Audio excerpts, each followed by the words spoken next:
ముఖ్యమంత్రి గారు నోరు తెలిస్తే నిజంగా ఒకటేమో ఆయనకు వచ్చింది తిట్ల పురాణం, ఇంకేం రాదు. తిట్టు రాబోయే అంటే మాత్రం జోరుగా తిడతాడు. మాకు రాదా తిట్లు? మనకు రావా ఊళ్ళలో తిట్లు? ఒక్కొక్కరికి మైక్ ఇస్తే ఇప్పుడు మీరు ఒక్కొక్కరు వాళ్ళ చెవులు మూసుకోవాలి, అట్లా తిట్టచ్చు. కానీ మనకు సంస్కారం ఉంది.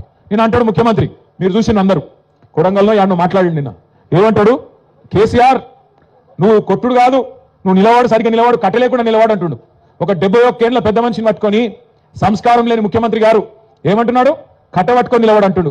నేను చెప్తున్నా ముఖ్యమంత్రికి, రేవంత్ రెడ్డి గారు నీకు సంస్కారం లేకపోవచ్చు, కానీ ఒక్కటి గుర్తుపెట్టుకో, కేసీఆర్ ఆయన నిలబడు కాదు, 4 కోట్ల తెలంగాణ ప్రజల ఆత్మగౌరవాన్ని నిలబెట్టిన వాడు కేసీఆర్. తెలంగాణ అనే రాష్ట్రాన్ని ఏర్పాటు చేసి దేశం ముందు సమున్నతంగా నిలబెట్టిన వాడు కేసీఆర్. అందుకే మా చెల్లె రజని ఒక మాట అన్నది నిన్న, నాకు బాగా నచ్చింది. ఏమన్నా దొరికేనా, రేవంత్ కేసీఆర్ కట్ట లేకుండా నిలబడతాడు, కానీ నువ్వు కమిషన్ లేకుండా ప్రభుత్వాన్ని నడుపురా నాయన అని చెప్పింది. కమిషన్ తీసుకోకుండా ప్రభుత్వాన్ని నడుపు దమ్ముంటే ఆయన కట్ట లేకుండా కాదు మంచిగా నిలబడతాడు.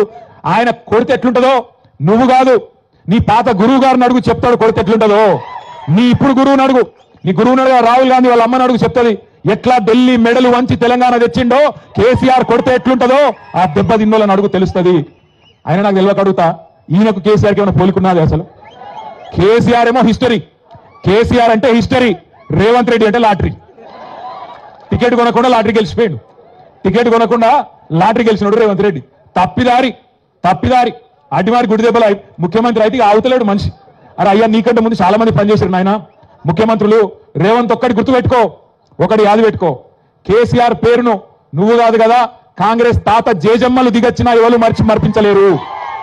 తెలంగాణ ఉన్నంత కాలం, తెలంగాణ రాష్ట్రం ఉన్నంత కాలం తెలంగాణ ఎవరు తెచ్చిండ్రు అంటే ఎవరంటారు? మరి గిట్లున్నాక ఆయన ఏం బిక్తాడు నాకు అర్థం కాదు.